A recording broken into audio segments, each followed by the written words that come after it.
Welcome to Shovelware Diggers.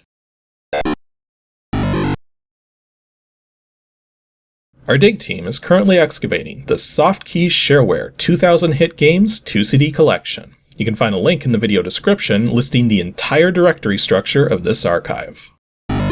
Going for a bunch of team digs again for week 229, this time all led by RuneFox. For more information on how to join the dig team, simply follow the Patreon link in the video description. Now, without further ado, let's get to it. First up, RuneFox and Happy Kitty have dug up DOSGAMES /PD1/addictive. Well, clearly whatever this is, it wants to be addictive. Ooh, that is a tiny executable. Oh boy. Although we do have a Roto.doc. I wonder what that's going to be. Roto by Ratko Tomic? Did I get that right? Roto is a sliding block puzzle. The objective is to order the numbers as 1, 2, 3, 4, 5, 6, 7, 8, 9. You can move numbers only entire row or column at a time. To do that, hold the shift key and one of the arrow keys, num keypad only. Okay. And apparently you can also change the size of it.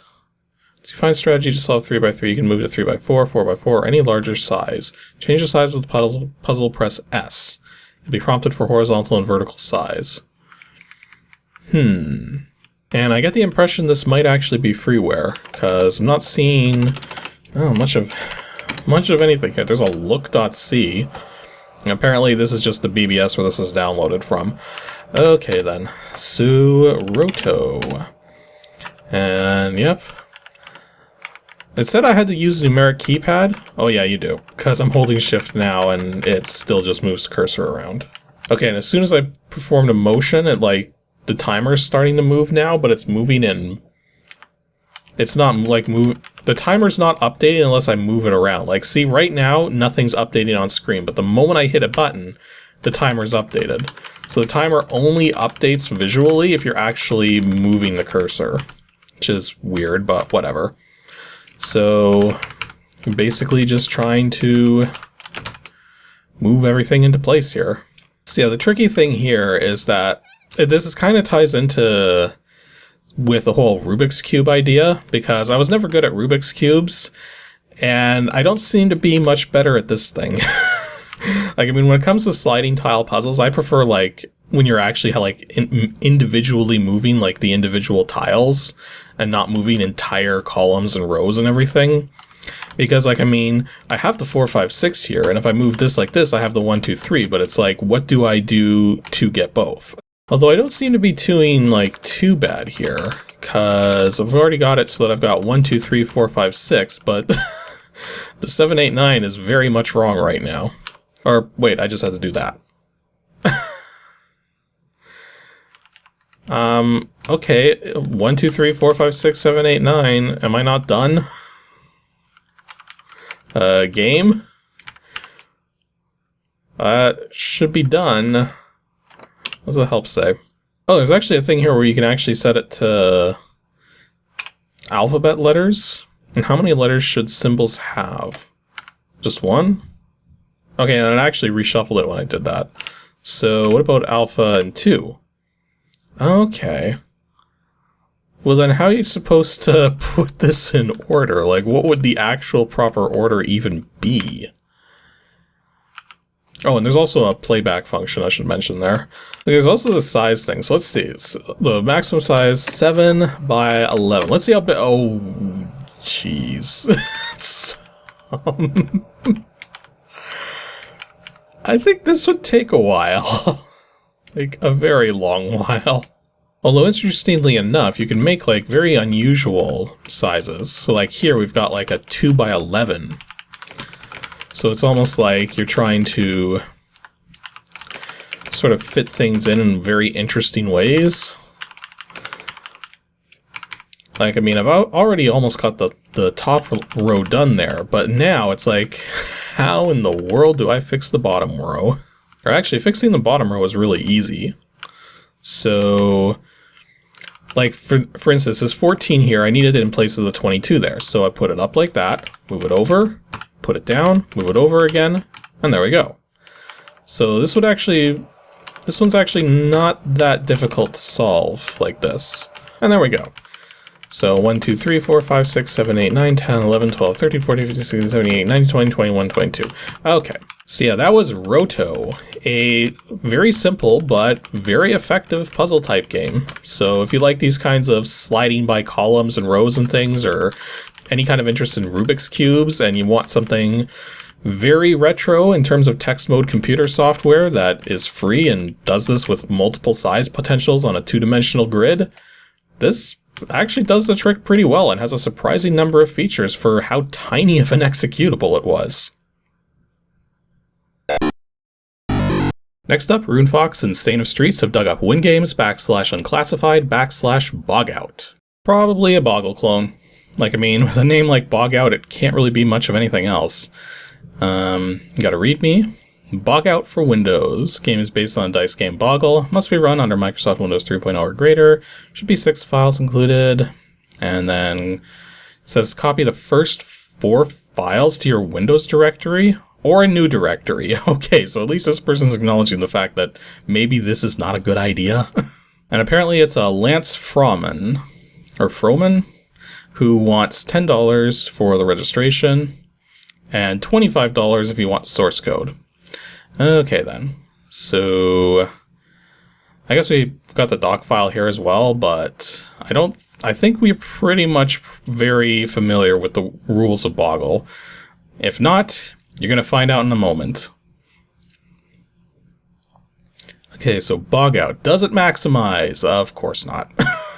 Although, why does it have this extra space at the side here? It really doesn't need that, I don't think. Okay, so we've got an about screen here. Bog Out 2.02, November 92. We got help for the different aspects of the program. You do have a preferences here. Okay, that's interesting. We can actually set a board size of either 4x4 or 5x5. A traditional Boggle board would be 4x4, so let's go with that, because 5x5 might be a little too crazy trying to find words in there. So show all words, look up words, contain words, multiple players, word order, alphabetic, increasing length or decreasing length. And the timer type can either be digital, a bar, or an hourglass. Interesting. Let's actually see what that hourglass looks like. I find it weird that there's like a little square here. I don't know why. Well, that's good. It actually does have the ability to modify the dictionary to some degree. In case there's words that aren't in there, or you need to delete a word that might be inappropriate or that you added accidentally. Okay, so new game, and game ready. Okay, so we do have a little sand timer there. So, actually, can I do the keyboard for this? Set is too short, so you're not allowed 3-letter words? I think I have to stop the game. Enter your name? No. Whoa. Well, apparently there were a lot of 4-letter words or greater in this puzzle. Yeah, I don't see anything about having 3-letter words be allowed, so it looks like it has to be 4-letter words or greater. So that makes things a little more challenging, for sure. But let's see what we can do here. Let's see main, which means name is probably in there as well. Let's see what else we got here. I don't think rain like that is a word, no. Although I do see the actual rain in there. What else do we got here? Apparently this hourglass here lasts for 3 minutes, so we'll see how much we can do here. This is actually, you know what? I think I'm going to start this one over, because just look at this board for a second. We have 4 I's, 3 A's, 2 E's, 2 O's, and a U. There is literally, out of 16 letters on this board here, we literally have only 4 consonants. How the heck are we supposed to make much of anything? Well, if I stop the game, it'll give me a list over here, and actually, that's 25 words in there, apparently. But yeah, that seemed like a little too many vowels. Let's try this again. Okay, I think this one looks like it might be a little easier to work with. So we got wags. Don't have swag though. Ooh, I just saw gargle. There's a bigger one, although that's still only worth 3 points despite being 6 characters. Actually, it's been so long since I've played Boggle that I'm actually having trouble finding words here. I suspect there's probably plenty of words in here that I'm just not seeing. And that's it for time. So how many did I miss? Oh yeah, I missed a lot. Oh jeez. Well, that's interesting though. I don't have caps lock on and it's automatically capitalizing everything I put in. So that's interesting. So what did I miss? Well, I did get that gargle word there, which is probably one of the bigger words in here. In fact, it is the biggest word in here. So yay, I found the biggest word in here at least. But yeah, pretty much everything in here was only 4 characters. So that's probably why I was having so much trouble finding stuff, because I was trying to look to find like 5 letters and bigger, but there just weren't that many. Why don't we give it one more go here? Okay, I think I like this board a little more, maybe. Well, I already see fire, and well, I don't see fires though. I see fired. Ooh, I think I'm finding some words now. Because I just got star, stare, and stared. Not to mention, stare. And I'm almost out of time here. Did find a bit more than before. Oh, time's up. Well, there are 55 words this time. I missed aimed. Yeah, I did indeed. Well, the biggest word in here was tarried, but yeah, that's one I definitely would have missed, because that's not a word I would use very often. Apparently sar was in here too, which, you know, I should have gotten because I got that star there. So yeah, that was Bog Out. That's actually a pretty decent Boggle clone. I don't like the fact that you can't use 3-letter words, because I like being able to use 3-letter words. It helps me figure out what other possibilities are on the board. But I guess apart from that one little quirk, this actually works really well, and it clearly has a kind of dictionary going with a whole bunch of words in it. So, well, not to mention the ability to add your own if a particular word that you know of isn't there. So for $10, this is actually a pretty decent port of Boggle from the the dice format to digital.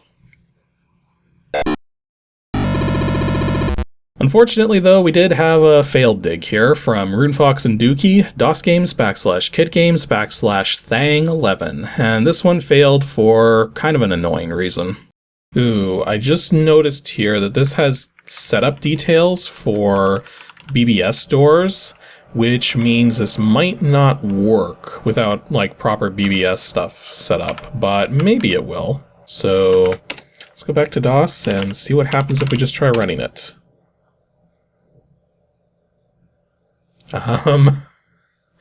Okay. So it pretty much acted as though it, like, reached the end of the game or something? I guess we can maybe just try altering, like, this path here to be the one that we're actually in. Nope, that's still not doing. Because I was looking for a .sys file that isn't here. Yeah, I tried, I couldn't get this one working. So this looks like it needs like actual proper BBS stuff set up in order to run, so that would be a failed dig. Oh well. But since we don't have any team digs left for today, we're just gonna go with a simple one from Cattell, DOSGAMES /Arcade2 /Iditarod? Okay, so let's see what we got here. Iditarod exe and text file. Not much to go on there, but let's see what the text file has at the very least. The Iditarod Trail. Okay, in 1924, diphtheria? I've never heard that word before. Epidemic struck Nome, Alaska, and the Iditarod Trail was used by relay dog teams to get the serum there in time. Okay, so this must be some aspect of history that, like, history is one of my like, one of the things I'm weakest at, so wouldn't surprise me that I have no idea about this, but Every year since 1967, there's been an Iditarod race, which currently uses 2 different routes for even and odd years. Northern route, even-numbered years, is 1,161 miles. That is not a small number of miles. And the southern route, odd-numbered years, is 1,163, so even worse. However, some advertisements for the Iditarod race give the distance as 1049 miles. For whatever reason. Teams consist of from 7 to 20 dog. Oh, this is a dog sledding race or something like that? I don't know where this actually... Oh, this is in Alaska, so yeah, it would be dog sledding, wouldn't it? And yeah, the rules prohibit any form of mistreatment of the dogs, and anyone caught mistreating their dogs is permanently barred from participation in the Iditarod race, which kind of makes sense when you think about it. Jeez. So, like, so far this documentation is just talking about the trail, and doesn't really... Oh, wait, here we go. This game is intended to be a simulation, as much so as is possible with a computer game, of the 1991 Iditarod Trail race. After the game is loaded, you'll be asked what you will be taking along in addition to what is mandatory. After that, for each stop, you'll see time, miles, etc. So this kind of feels like it's going to be kind of like an Oregon Trail thing. Except probably not as, what's the word, full of plague and death. Because in this case, we're talking about a race where you're pretty much all set. Like, you're getting your gear and everything, and then you're just going to see how that does for you. But I guess, well, I don't know much about this, so I guess we're all going to learn together. And apparently this person wanted $15 for a registration fee for this. Okay then. And apparently it was a Robert Newhart who made this. So, let's see what we got. And again, it's a small executable size, so... Okay, Iditarod Trail. Program provided is Shareware. We got some good lucks. Scrolling down. You are allowed from 7 to 21 dogs on your team. You have 18 dogs. This is an odd year, so you are going the southern route. You have packed the following: axe, sleeping bags, snowshoes, booties, promotional material, and food. Do you want to take along a stove and fuel? I would say yes. I'll take along extra clothing. I'm going to say no. Take along a flashlight and batteries. Yes. Rifle and bullets? Sure. Extra parts? No, I think we'll be good. Do you want to store extra parts at checkpoints? That sounds like a good idea. Take along, yeah. Take along a tent. I don't know how much a tent is really gonna help in this kind of climate. I guess it probably will to some degree. Okay, so you just reached checkpoint 1 in Anchorage. Miles traveled 0 with 1163 miles remaining. Next stop 20 miles. So the weather is extremely cold. So, well, I guess we'll just continue. Got off trail, lose some time. Weather is cold and windy. I guess we'll just continue. Good traveling conditions today. Weather is perfect for travel, and of course we're going to continue. Severe blizzard slows you down, even though the weather is perfect for travel. Weather is light snowfall. Attacked by a moose? Really? Weather is severe blizzard. I am definitely going to wait until the conditions are better. But apparently we get off trail anyways. Cold and windy? Oh, we'll press on. Like, so far this has just been, like, choosing between these same 3 options each step of the way. I guess we'll just take a... Fell asleep en route, no problems occurred. Okay, let snowfall continue. Whoop. Apparently one of my dogs just got disqualified there. So... And the weather has been, like, blizzard expected, like, four times in a row now. Guess we'll take the 24-hour break here. And then light snowfall, gonna continue. Light snowfall, gonna continue. Light snowfall, gonna continue. I'm sounding like a broken record at this point. Light snowfall, gonna continue. And that's it. So you finally arrived at Nome after 11... that didn't stay on screen very long. That, like, advanced on its own very quickly. So I wasn't able to read that screen. Yeah, like, I mean, it's a very basic simulation, but I guess for what it is, like, if this would be something that I probably wouldn't recommend to people, not at a $15 price tag. But if we go back in time to when this was made, back in, I think the date was 88 or something like that. It might have been 90. Or no, it had to be 91 because of the race. It was, because it says right up there, 1991 winners. And I believe that this would probably be like the people who actually won that real race there. But yeah, it's extremely basic, so I would think the only people who would really want to buy this would be people who are actually interested in this particular race that goes on. Otherwise, I'd probably be better to just buy Oregon Trail.